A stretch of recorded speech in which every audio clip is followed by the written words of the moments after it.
Okay, everyone who doesn't know, the man in front of you in the camera is Rob Hewitt, the CEO or Chief Executive Officer of Fighters Only. How the hell did you get here? Like from just, if me and him wanted to start a pamphlet magazine and hand it out, was it content awareness? Was it, how did you get to being the best in the world at this? Well, thank you for the compliment, and I appreciate it.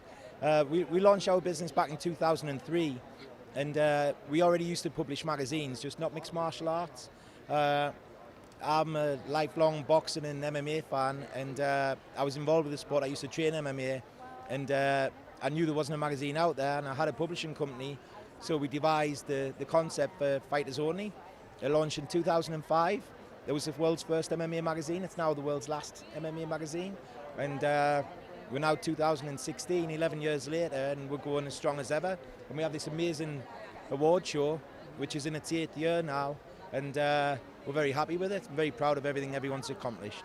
Now, how did you guys go, how did you survive the hump of back 2003 where you had senators say, hey, this is human cockfighting, this is dog fighting, to now it's a legitimate sport, it's on regular TV. How did you guys transition? Was it harder to get readers back then than it is now, and how did you survive that? Not really. It was arguably a bit easier back then because there was a thirst for content. Now the sport being as big as what it is, you can get content everywhere. It's on television, it's on radio, there's podcasts, there's websites and social media. So, you know, it's a lot harder now to actually get people than what it was back then.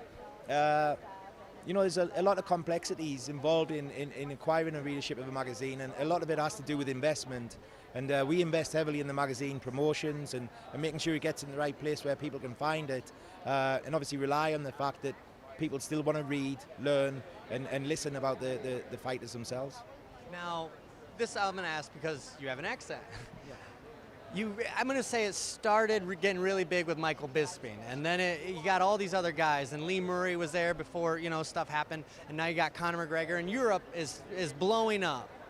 What was it lack of quality fighters, or was it lack of attention we were paying to it as Americans? How is this door just being kicked open now? And could we have done this 5 years ago and we just missed all these great guys and didn't have the opportunity to catch them?